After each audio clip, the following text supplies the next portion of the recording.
Kamusta po mga katalaw? Ito na naman po ang inyong Katalaw Red. Samahan po ninyo akong pakinggan ang isa na namang kwento. Sa isang subdivision sa Candelaria, naninirahan si Maymay. Single mother ito. Nag-iisa niyang itinataguyod ang dalawa nitong anak. Ang panganay na anak nito na si Lucio ay nasa 4 na taong gulang na at ang bunsong anak naman nito na si Tina ay nasa 2 taong gulang pa lamang.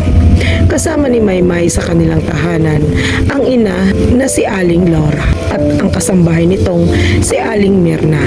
Si Aling Mirna ay halos nasa 15 taong gulang nang naninilbihan sa pamilya nila Maymay. At kalaunan ay halos ito na rin ang nag-alaga sa dalawa nitong anak.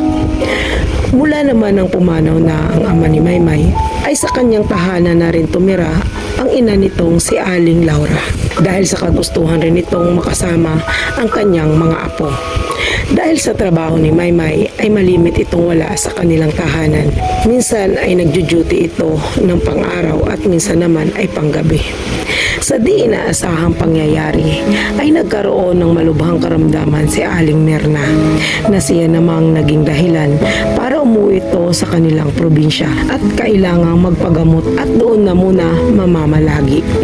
Kaya naman ay nangailangan si Maymay ng mag-aalaga at mag-aasikaso sa dalawa nitong anak. Halos lahat ng kakilala niya ay nilapitan niya at sinabi sa mga ito na kung may kilala ang mga itong pwedeng maging yaya ng dalawa nitong anak. Pero dahil sa mahirap makahanap ng pwedeng mag-alaga sa dalawang anak nito, ay pansamantalang ang ina nito na si Aling Laura ang nag-aalaga sa dalawang apo nito. Pero dahil may edad na ito at marami na ding iniinda sa katawan, ay hindi ito pwedeng mag-alaga ng matagal. Dahil ang bunsong anak nito na si Tina ay sadyang alagain pa ng mga panahong iyon. Halos tumagal ng 2 linggo ang paghahanap ni Maymay ng pwedeng maging yaya ng dalawa nitong anak. Hanggang isang araw ay may nakapagsabi rito na may naghahanap daw ng mapapasukan bilang yaya o di naman ay kasambahay. Kaya naman ay agad iyong pinapunta ni Maymay sa kanilang tahanan. Nang pumunta na sa tahanan ni Maymay ang nasabing naghahanap ng trabaho ay sandali niya itong tinanong. Aniya, anong pangalan mo? Taga saan ka? Sumagot naman ang kausap nito. Ako nga po pala si Mayla. Tubong Antique po ako. Sandali namang natigilan si Maymay sa narinig nito kung saang probinsya ito nanggaling. Pero nitong mga nakaraan po ay sa kabilang lalawigan po ako nagtatrabaho.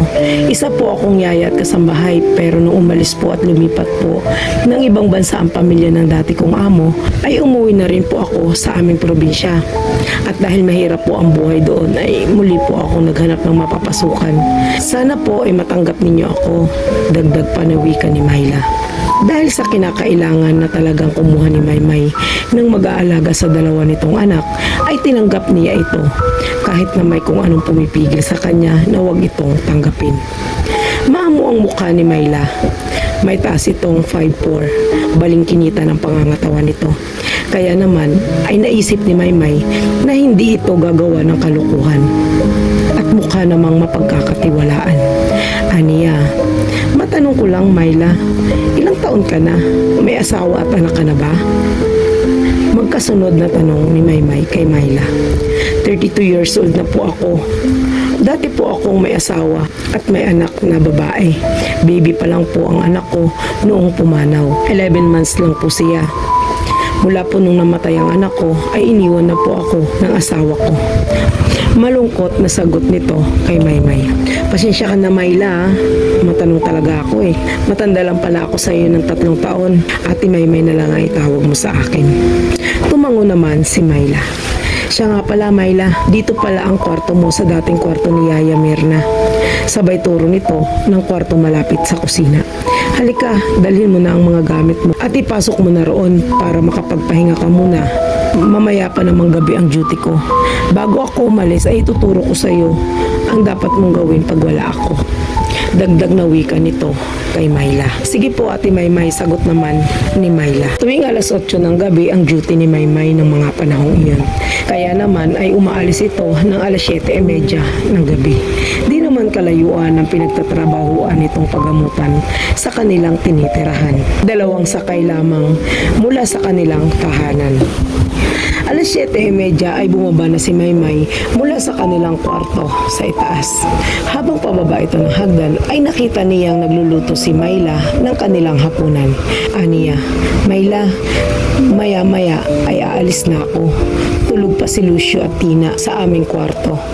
Pagising ni Lucio ay pakainin mo na lang at pakipalitan mo na lang ng diaper si Tina.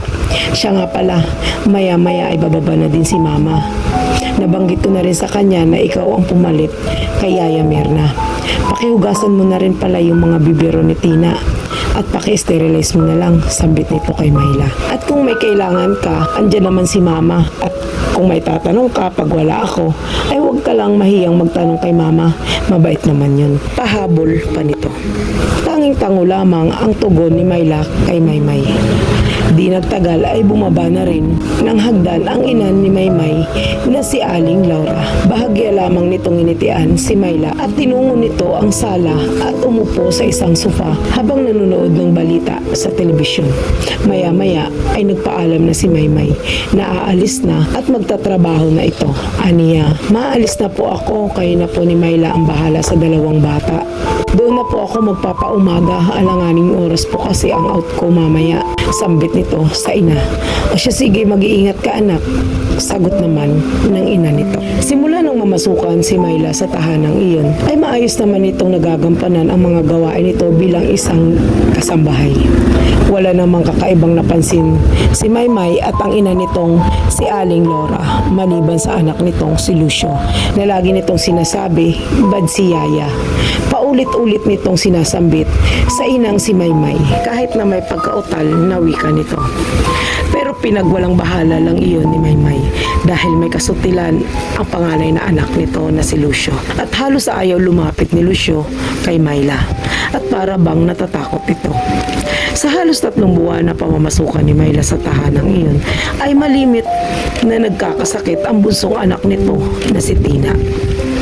At tuwing ipapakonsulta ito sa doktor ay wala namang nakikitang dahilan kung bakit ito malimit na nilalagnat at nanghihina. Mula sa malusog na pangangatawan ay unti-unti itong namamayat. Noong panahon ng day off ni Maymay ay inutusan nitong magluto si Mayla ng menudo para sa kanilang tanghalian. Agad naman itong sumunod sa ipinag-uutos ni Maymay. Nang maluto na ito ay agad naman itong naghain. Masarap naman ang pagkakaluto ni Mayla sa menudo. Pero napansin ni Maymay na parang may kulang sa lahok nito. Aniya, "Mayla, bakit di mo nilagyan ng atay? Meron akong biniling atay para dyan," sumagot naman si Mayla. Aniya, "Wala po akong napansing atay, Ate Maymay."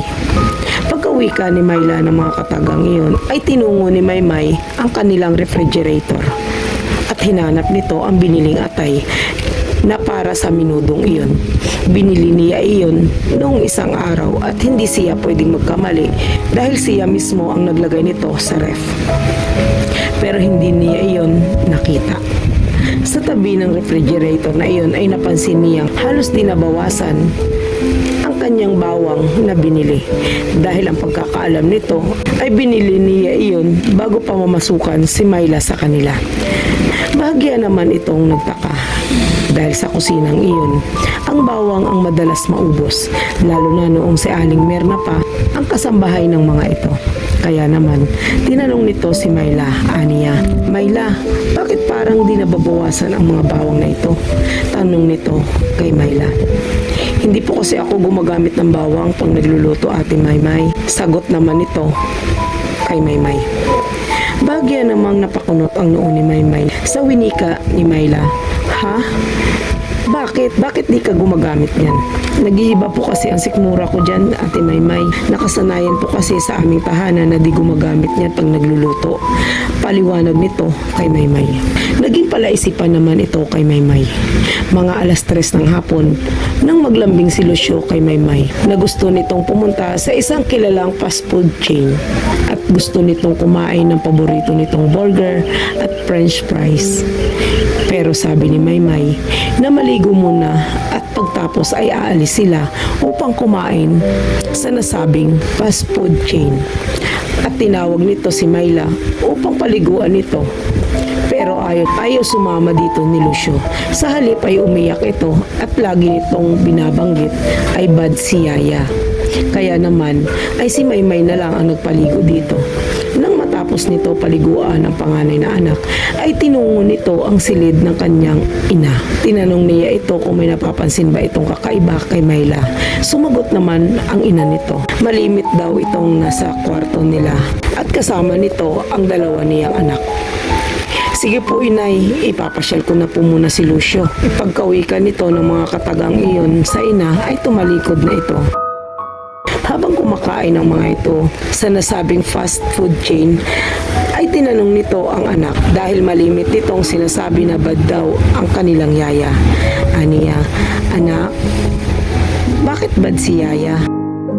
Si Yaya po, mami. Nakita ko yung eyes kulay red. Tapos yung tongue niya mahaba. Tsaka mami, yung kuko niya long na black. Pautal-utal na sambit ng anak nito na si Lucio. Nanlaki naman at kinilabutan naman si Maymay sa nasabi ng anak nitong si Lucio. Aligaga nitong hinanap ang kanyang telepono sa kanyang bag at tinawagan nito ang kanyang ina. Pero hindi nito sinagot ang tawag niya. Kinabahan naman si Maymay ng mga oras na iyon dahil ngayon lang ito di sumagot sa kanyang tawag. Kaya naman ay dali-dali nitong pinarga si Lucio at sumakay ng jeep pabalik sa kanilang tahanan. Nang makauwi siya ay sarado ang kanilang gate. Dali-dali nitong kinuha ang duplicate ng susi sa kanyang bag at binuksan niya iyon. At ang main door ng kanilang tahanan ay nakalak din ng mga oras na iyon. Nasiya namang ipinagtaka ni Maymay bakit nakalak ang mga pinto. Nang makapasok na ito ay agad nitong tinungo ang hagdan upang puntahan ang kanilang kwarto. Karga-karga nito ang anak na si Lucio. Pero sa hagdanan pa lamang ay nakita niyang nakabulagta na ang ina nitong si Aling Laura. Duguan ito at walang malay ng mga oras na iyon. May mga kalmot ang mga braso at mukha nito. Halos di na malaman ni Maymay ang gagawin ng mga oras na iyon. Dali-dali nitong tinungo ang kanilang kwarto. Laking gulat nito nang buksan niya ang pintuan ng kanilang silid. Umiiyak ang busong si Tina.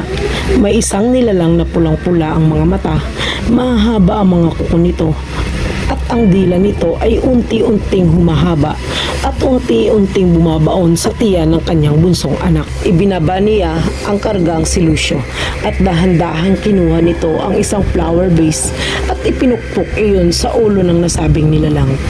Bumagsak ito sa sahig ng silid na iyon at dali-dali nitong kinuha ang kanyang anak na si Tina at nilisan ng mag-iina ang kanilang kwarto. Habang pababa ng hagdanang iyon, ay natanaw ni Maymay na sumusunod sa kanila ang nasabing nilalang. Kaya naman ay tinungo nito ang kanilang kusina at kumuha ng isang patalim upang magsilbing depensa sa kanilang mag-iina. Inihiga ni Maymay si Tina at ibinaba rin nito ang anak na si Lucio sa sulok ng kusinang iyon at hinarap nito ang nasabing nilalang. Nang makalapit na ito sa kanya ay namukhaan niya ito. Aniya, Myla, aswang ka. Ikaw may kagagawa ng mga nangyari sa aking ina. Sabay saksak nito sa hawak na kutsilyo kay Myla. Pero hindi iyon tinamaan. Sa halip ay nahagip pa ng matutulis na kuko nito ang kanyang braso.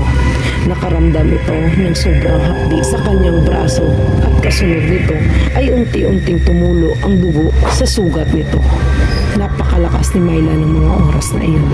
Nanlilisik ang mga mata nito at para itong asong hayok sa laman. Makailang beses itong tinangkang kagatin si Maymay sa liig. Pero di ito nagtagumpay. Hinang-hina si Maymay ng mga oras na iyon at halos di na niya kayanin pang makipagbuno rito. Nang biglang bumukas ang pintuan ng kanilang tahanan. Nang matanaw ni Maymay ang pamilyar na imahe na pumasok sa pintuang iyon ay sumigaw ito ng tulong. Aniya, Yaya Merna, tulungan mo kami. Agad namang kinuha ni Yaya Merna ang kutsilyong nasa sahig ng kusinang iyon at itinarak iyon sa likod ni Mayla. Makadalawang beses niya iyong sinaksak. Bumagsak si Mayla sa sahig ng kusinang iyon. Kasunod nito ay nagbago ang anyo nito. Naging isang malaking baboy ito na kulay itim at tumakbo ito papalabas ng tahanang iyon. At nang makalabas ito sa kanilang gate ay sinundan ito ni Aling Merna. Pero di na niya iyon natanaw sa sobrang bilis nitong tumakbo. Dahil sa mga pangyayaring iyon ay tuluyan ng pumanaw ang ina ni Maymay na si Aling Laura. Binawian ito ng buhay bago pa ito madala sa pinakamalapit na paggamutan. Habang nakaburo lang ina ni Maymay ay nanatili naman si Aling Merna sa tabi nito upang umalalay dito. At nang maihatid na ito sa huling hantungan ay nagpaalam na itong babalik na sa kanilang probinsya. Aniya, kailangan ko nang umuwi sa probinsya dahil di pa rin ako lubusang magaling. Bumisita lamang ako para kamustahin ko kayo at namimiss ko na rin ang dalawang bata. Pero di ko akalain na ganito pala ang aabutan ko. Huwag kang mag-alala, Maymay. Kinuha ko na ang pamangkin ko para may makakasama kayo ng mga bata. Hinihintay ko na lamang itong dumating bago ako aalis. Wika nito kay Maymay. Labis naman ang pagpapasalamat ni Maymay kay Aling Merna na itinuturing nitong pangalawang ina.